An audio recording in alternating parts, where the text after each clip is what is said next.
Hey guys, Nerdy Hatter here. Welcome to episode 6 of Weekly Comic Haul. I have a lot of exciting comics this week. There were a lot of good reads to pick up. I'm going to get right to it and show you guys what I got. Alright, so you guys, first up we have Justice League #1. This was an awesome issue. I enjoyed it very, very much. The artwork was amazing. The cover is really awesome.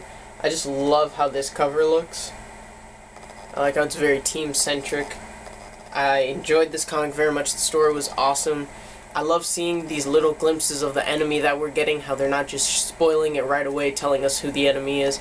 This enemy seems really, really powerful, and it has our heroes spread out very far across the globe after all the disasters it's causing.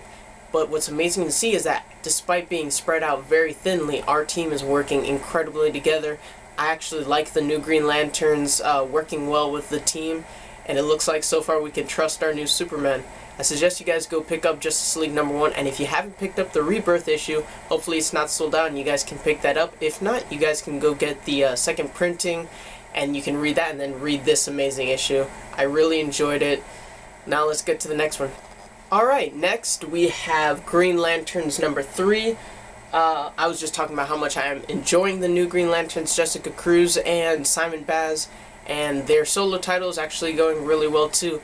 I'm enjoying seeing how the Red Dawn storyline is progressing, and I really like a certain scene in here that I don't want to spoil, but Simon Baz is turning out to be much more powerful than I ever thought he would be.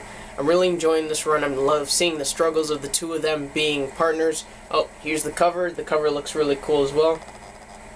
And I just love them seeing the both of them try and work together well, trying to get along, and it's just really, really awesome. I love seeing the Red Lanterns. They've always been a personal favorite of mine behind the Sinestro Corps as one of the main villains for the Green Lanterns, and I love seeing them having their storyline.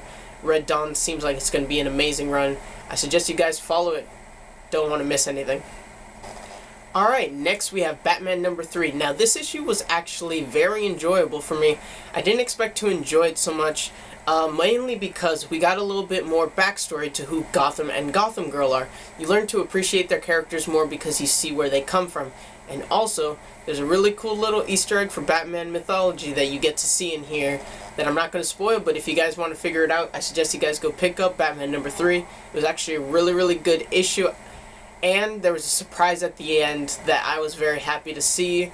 It's a villain that I actually enjoy because of how he messes with Batman in Gotham City. I suggest you guys go pick this up, like I said, if you want to know more about Gotham Girl, Gotham, and who this new villain is. Next up we have one that I was very excited to pick up, and that is the prequel comic to the Doctor Strange movie, whose trailer we got to see and whose review will be up very, very soon on this channel. I was very excited to get this. This came out before the trailer came out, so this was the only thing we had to peek into the world of the Doctor Strange movie. And reading this, it was really, really cool to get some background knowledge before going into the film, since we don't know much about Doctor Strange, the movie. If you've read the comics, you might know a few of the characters, you know the backstory. I honestly have not read much of Doctor Strange.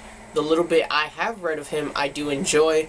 And this was actually really, really cool to see. You don't actually see Stephen Strange in this comic, but it is a cool prelude to what you get to see in the film. If you guys are looking forward to Doctor Strange, I suggest you guys go pick this up for a little background knowledge on the movie. Sorry, I just realized I didn't get to show you the cover of the Doctor Strange prequel comic. Here it is. And now, last but not least, we have Hellblazer Rebirth. Now this one I actually enjoyed very, very much. I'm a big fan of John Constantine, and I was very glad to be able to pick this comic up because this was a very good comic. It was awesome to see. I didn't follow Constantine much during the New 52, but what I did read I enjoyed very, very much. And this was actually a really, really good comic. It's a little personal story of John Constantine. I enjoyed it very much. I suggest you guys go pick this up. And I'm going to be following the series because this Rebirth issue was just awesome. It really drew me into John Constantine, though it wasn't what introduced me to John Constantine. That kind of sounded like this was my first John Constantine story. It isn't. And this was just a good story. I like Constantine and I like this book. If you guys are a fan of Constantine, I suggest you guys go pick it up at your local comic book stores before supplies run out. I love this story. I'm sure you will too. Alright guys, that's the end of episode 6 of Weekly Comic Call. I hope you guys enjoyed. I always enjoy making these videos for you guys.